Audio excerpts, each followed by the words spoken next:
So, the Gameoverse pilot has been out for like a day as of writing the script, and I finally watched it. Yeah, this is what I'm fucking doing after 5 months of no content, but you know, whatever, right? I have some thoughts about it. As a digital circus fan, in the most massive quotation marks known to mankind, I am drawn to glitch production shows like a moth to a flame. Because they undoubtedly have massive potential that keeps getting squandered over and over. After a 10-year development cycle that I haven't been keeping up with, I wanted to see what all the fuss was with the Gameoverse. I gave it a shot because I really wanted it to be good. By that sentence, you can, I guess you can infer where I'm going with this. Dear God. Just like the digital circus, I don't think the Gameoverse is horrible. But it's definitely not all there per se. I like the concept of games being their own worlds, and beating them just destroys everything and the main characters have to stop the heroes and help the villains. It's the kind of idea that gives you an epiphany moment when you write on a giant fucking whiteboard in a meeting room and all the executives drop their pens and start clapping.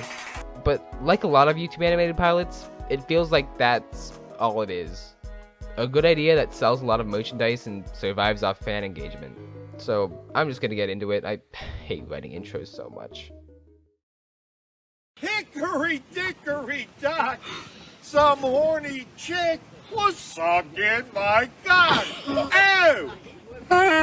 Kit is a game character and the main character.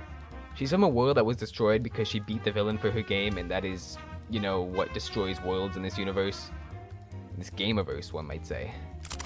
She teams up with J-Schlatt Backpack and joins the FBI for video game characters. Somewhere along the way, they also picked up Aaron, the autistic dinosaur, who's another character from a miscellaneous video game because they needed a third guy to bounce banter back and forth. He's voiced by Aaron Hansen, of course, who also co-wrote the script, and his whole gimmick is that he learns really fast, I guess. Just don't teach him the N-word because we know how that ends. So they go around in a little spaceship trying to prevent heroes from beating the villains and winning the games. Pretty simple. But there's also the evil version of them who go around and gasp. They help the heroes so the worlds get destroyed and they can like suck out the essence. That's pretty much the gist. I don't know, they're trying to take the worlds for themselves or whatever. It's pretty contrived and also doesn't matter. The story for the pilot itself is that they go to a water world, starring Kevin Costner, but they're separated. I have to find a hero and the villain and do their respective shit to prevent the game from being beaten. Interesting choice to have the very first episode separate the main cast so we can't have meaningful development between them besides the very beginning and the end when they reunite. But anyways, Kit from Fortnite and Evan Hansen try to stop the hero of the game from progressing, while J-Schlatt tries to like train up the villain so he beats the hero, all while the bizarre versions of them try to do the opposite. To give credit where credit is due, I think it is really cool that to save the world, Kit and friends have to work with the bad guy and like keep him in power. Interesting moral dilemma there. It's low-key not fair that the villains have the easiest job of all time, which is just letting the hero stop the villain, the thing they were already going to do because that's how games are designed. And Kit can't tell the hero to stop because 1, they wouldn't listen to her, and 2, the entire planet goes into like fucking scanning mode and tries to remove any outsiders from the game. Kit physically can't tell the hero she's trying to help, but everything gets fucked, and that's a good idea narrative-wise. The uphill battle aspect of the whole show isn't lost on me, and that's what they should really focus on going forward. Honestly, the core plot is one of the things about the pilot that doesn't completely suck.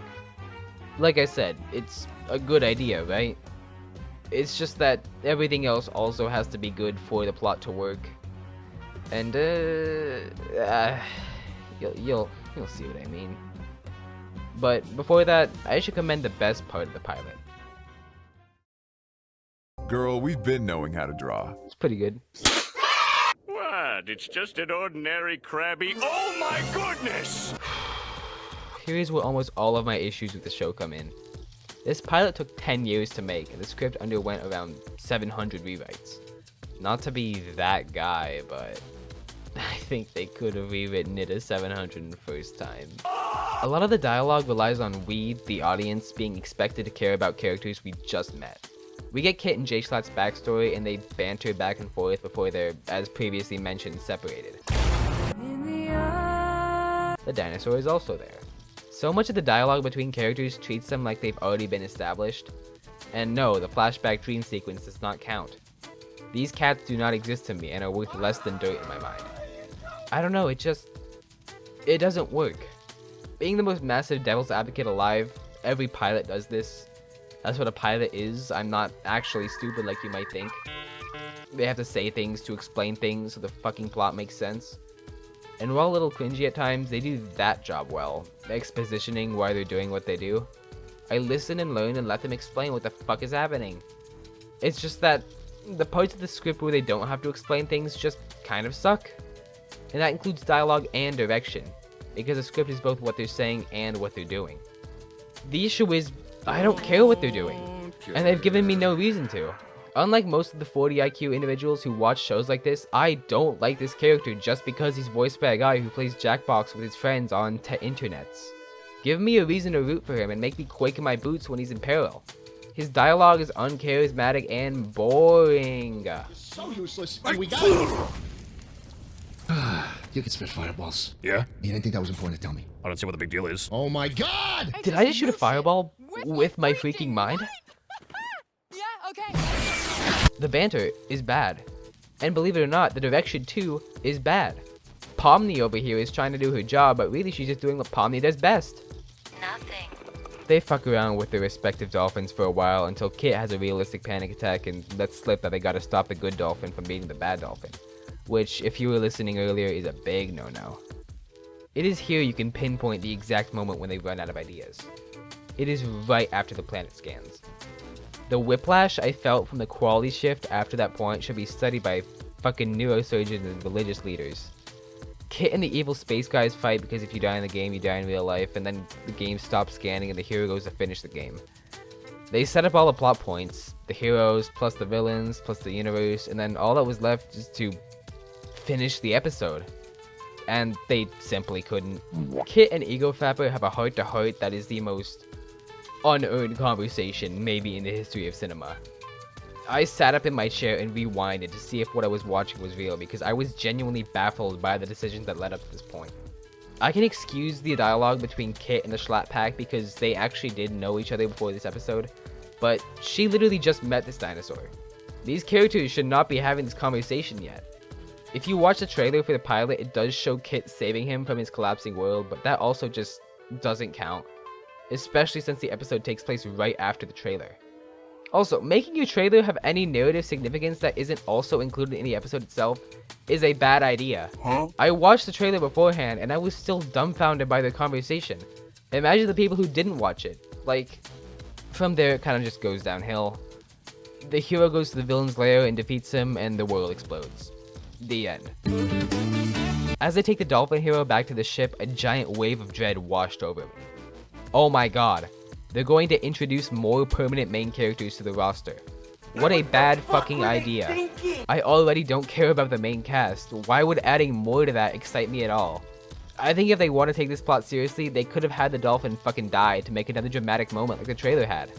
Wouldn't that be better? Because I heavily doubt they can do anything interesting with this guy. Imagine if in Smiling Friends, every client they made smile joined their organization permanently. By the end of the 3rd season, it would look like this shot from Stranger Things. And no one wants to be like Stranger Things in 2026. Dustin Lucas will Mike. Dustin Lucas will Mike. Dustin Lucas. That's pretty much all I have for the script critique, so since we're on the topic of characters, I might as well say my thoughts about each one of them. I'm not Sonic! I'm my original character, Blonic! And I'm not Tails. I'm my original character, Blails. Kit is a Glitch Productions protagonist, so if you see literally any of these, you know what she's like. Trying to find her way in this crazy world, and also she is full of trauma and under 4 feet tall, and hold on, I'm just checking some boxes real quick. She's voiced by Erica Lindbeck, of course, who voices Silver from Deadlock, Blaze the Cat, and Luna from Hell of a Boss. Yeah, definitely a typecast situation going on here. Kit is fine. Probably the best character in the show, even though we haven't explored her character, just because Erica Lindbeck is actually good at acting. A lot of people have criticized her design for being, excuse my French, goon bait. I kinda get where these people are coming from, but like, come on. She has inherently sexual elements because fucking she's wearing a swimsuit at the beach.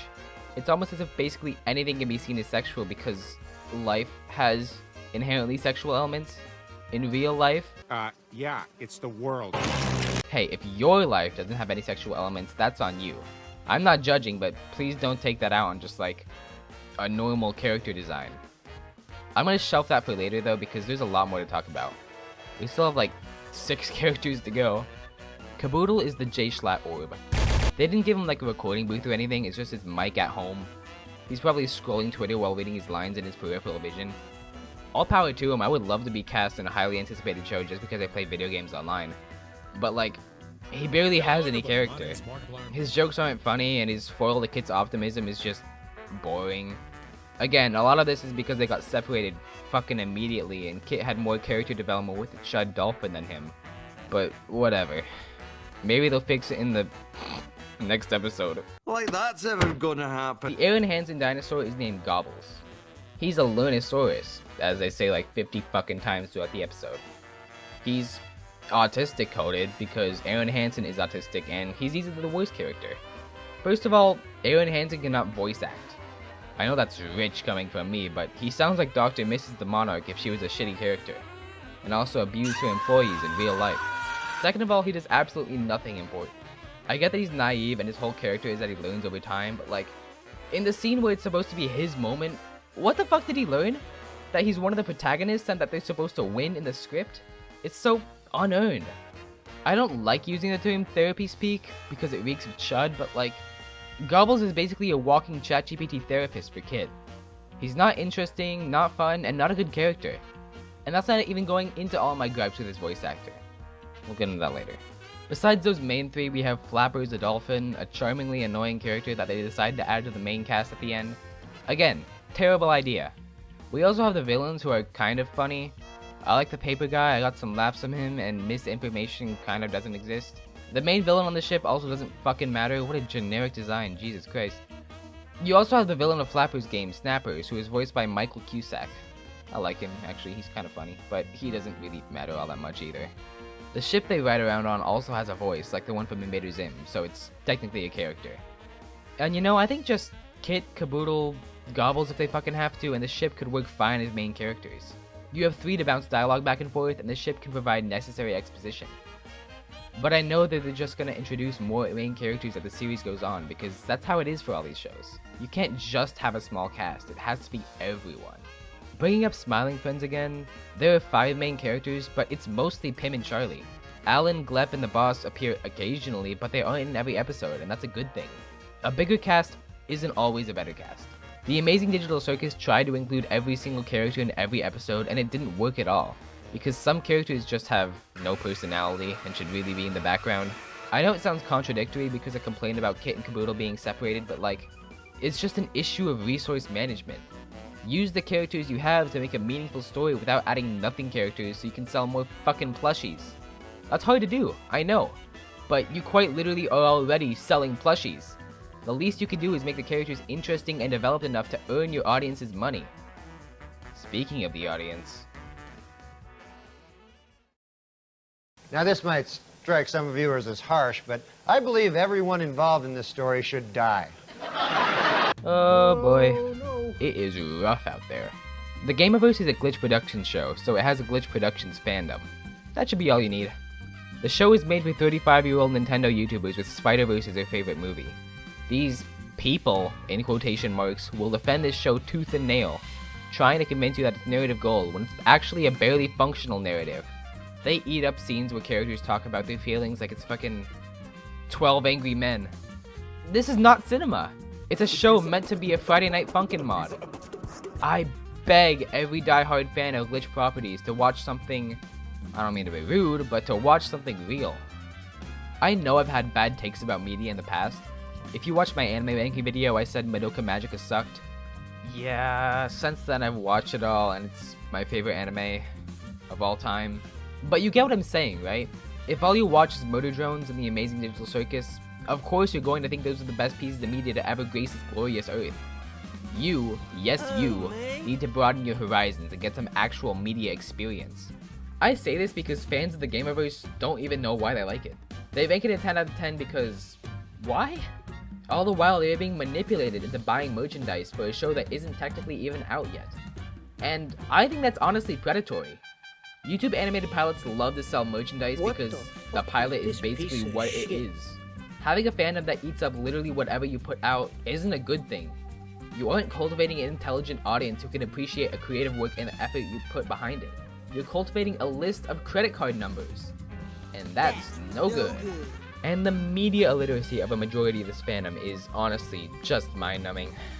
Bringing up Kit's design from before, it's like they view women as a mystical object instead of, you know, people. You can be normal about this design because it is just a normal design. If you view everything and anything as goon bait, that is a you problem 100% of the time. Yeah, she's like conventionally attractive to an extent for a cartoon cat, but she's allowed to be. There's no benefit for them to make their main character less appealing for no reason. Just be fucking normal. Believe it or not, it is possible to goon to Pomni and respect women. It is not rocket science to balance these two conflicting ideals, I promise you. Forgetting all of that though, I want to reiterate that this fandom needs to expect more from their media. I get people can enjoy whatever they want. I don't think anyone is lesser for being a fan of the Gameoverse or any other Glitch property. It's just that fans have a right to expect quality from things they put their time into. And the Gameoverse largely isn't quality. The writing is bad. The characters are bad. The co-writer, well, yeah, I guess we should get into him next. Hey, I'm not so grumpy. Aaron Hansen is not a good man. Before you say anything, I know he's apologized for the racist stuff he said. And yeah, I can forgive him. My hate for Aaron Hansen does not come from the fact that he's a racist, because I believe he's changed from a lot of that, as a lot of Newgrounds animators have drastically shifted away from edgy humor. If you hate on Aaron Hansen for stuff he said, you'd have to hate on basically half of YouTube too. I hate Aaron Hansen because he fundamentally has no respect for every medium that he's in. Time and time again, he has proven that the most important thing in his life is himself. Constantly undermining his friends and co-stars so he can come out on top. Everything is a personal attack to him. The Senor Pelo drama is really indicative of his character. How literally the most meaningless joke from a well-received animator that shares a space with him is just not acceptable in his mind. And that pales in comparison to the environment he cultivates continuously. The way he treated Ding Dong and Julian is just unacceptable. And the fact that Ross, who's the main Gameoverse guy, will continue to work with him after already leaving Game Grumps before is laughable. I know Aaron wasn't the main cause of what happened, but it did happen under his leadership in his entertainment company, as he calls it. What a sick joke! That's just scratching the surface of Game Grumps controversies. I could go on and on, but that's not what this video is about. But Aaron is a big part of the Gameoverse, so I do have to kind of bring him up. Especially because he's the one writing half of this shit. Wow, this is garbage. Calling me surprised? I'm just kidding, it makes perfect sense. Aaron has a massively inflated ego, so I wouldn't be surprised if he thinks because he raps about Mario, he can write a compelling script. He also, again, can't voice act. Gobble's voice is so uncharacteristic, and I've seen it compared to those Breaking Bad anime dub memes. Tell this asshole if he wants to learn how to make my product, he's gotta do it my way. The right way! And yeah, it kinda is like that. Kid, it's okay. I was just so caught up in... Kid, listen! I know you're dealing with a lot, but I'm here. We're here. Together. There's still so much we can do. You're too hard on yourself, kid. None of this is your fault. None of anything you ever did is your fault. All you ever wanted to do was save people. Well, there's still time. We can still do something. You serious? If he just didn't use a voice, it would probably be 100% better. I don't know what Aaron is trying to do with his character, but I do know it's incredibly ineffective. Also, I find it funny that the main character has a sidekick named Gobbles. Where have I seen that one before? I digress. I don't like Aaron Hansen, and neither should you. He is an egotistical jackass who has both infantilized autism and the idea of being an animator. The internet treats him like the rich parents to a spoiled child, giving him literally everything he wants. He alienates people from spaces and injects himself there like he belongs. He doesn't. He doesn't belong at all.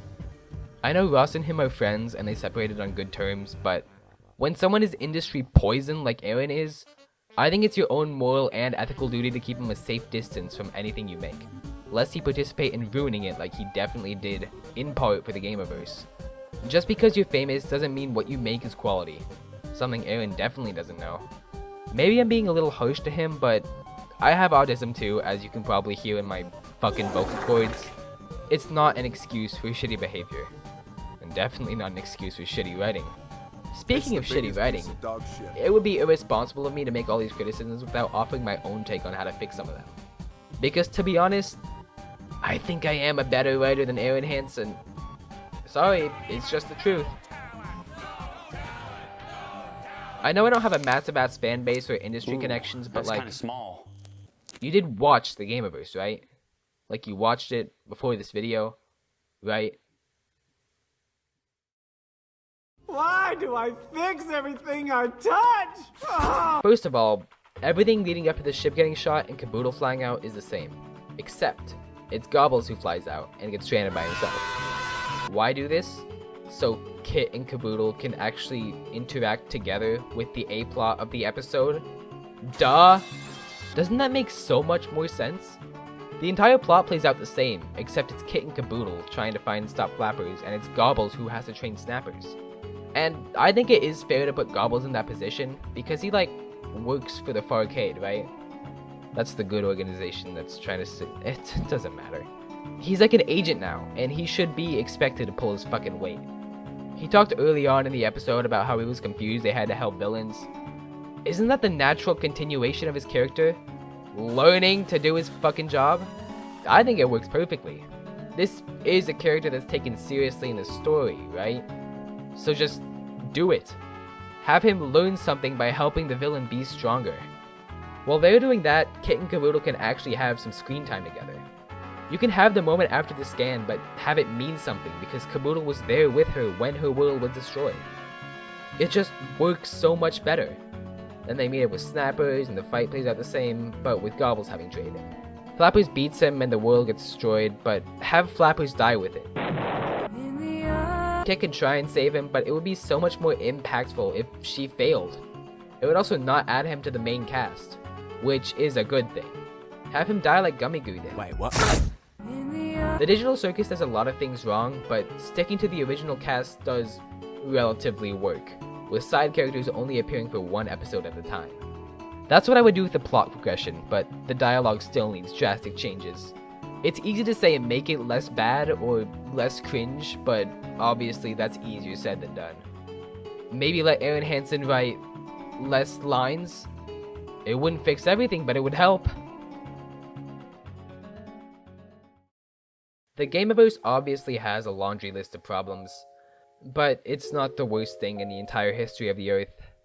And if they cared enough about it, they could still make it good. But honestly, I feel like it won't get better. In fact, getting a second episode sometime in the next, 2 years, is really unlikely. The pilot is structured in a way to make it the entire thing. There's kind of nothing else to explore besides episodic planet hopping. It's like they crammed everything into one episode to sell as much merchandise as possible, and dip. I get a similar feeling from the Gaslight District.